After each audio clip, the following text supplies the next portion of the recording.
Western officials are increasingly voicing support for Ukraine's right to use Western supplied weapons to strike military targets in Russia. At a joint press conference with German Chancellor Olaf Scholz on May 28th, French President Emmanuel Macron stated that France backs Ukraine's use of French provided weapons to hit Russian military sites from which missiles are fired and other locations from which Ukraine is attacked. Macron emphasized that Ukraine should refrain from targeting civilian sites in Russia.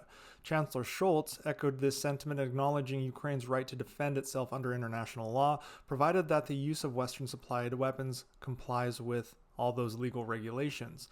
However, Scholz's statement does not officially shift Germany's stance against supplying Ukraine with long-range Taurus missiles or permitting the use of German-provided weapons to strike military targets in Russia.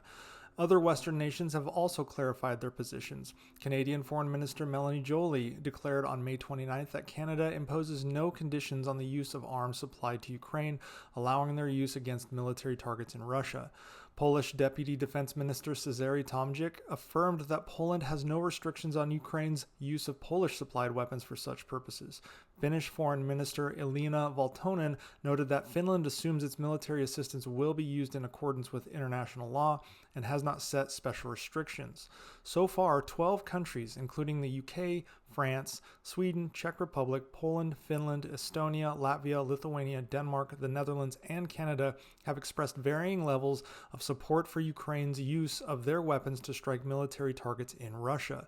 Denmark went so far as to officially announce that it will allow Ukraine to use Danish-supplied F-16 fighter jets to strike military targets in Russian territory. Despite no change in official position, there are indications that the United States is also considering allowing Ukraine to strike Russian territory with the weapons it provides. There is some bipartisan support in Congress here. Democrat Ted Lieu and Republican Mike Turner both have publicly supported Ukraine's right to strike Russian territory with U.S. weapons. Putin's response to the potential of Western weapons striking Russian territory was more threats, saying, quote, "Do these small European countries supplying long-range weapons to Ukraine realize the game they are playing?" End quote. He then warns of serious consequences if they allow weapons sent to Ukraine to be used in strikes against Russia. Well, these so-called little countries know this is not a game. This is war. It is the small countries that are most aware of the threat emanating from Russia. Therefore, they support Ukraine as best they can. Putin always threatens the small countries, and only the small countries, and never the more powerful ones.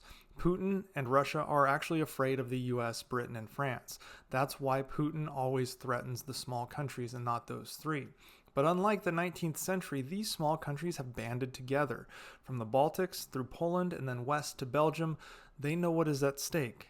And this alliance of so-called small countries under an umbrella of the broader NATO alliance is standing up to their Russian bully, and that haunts Putin.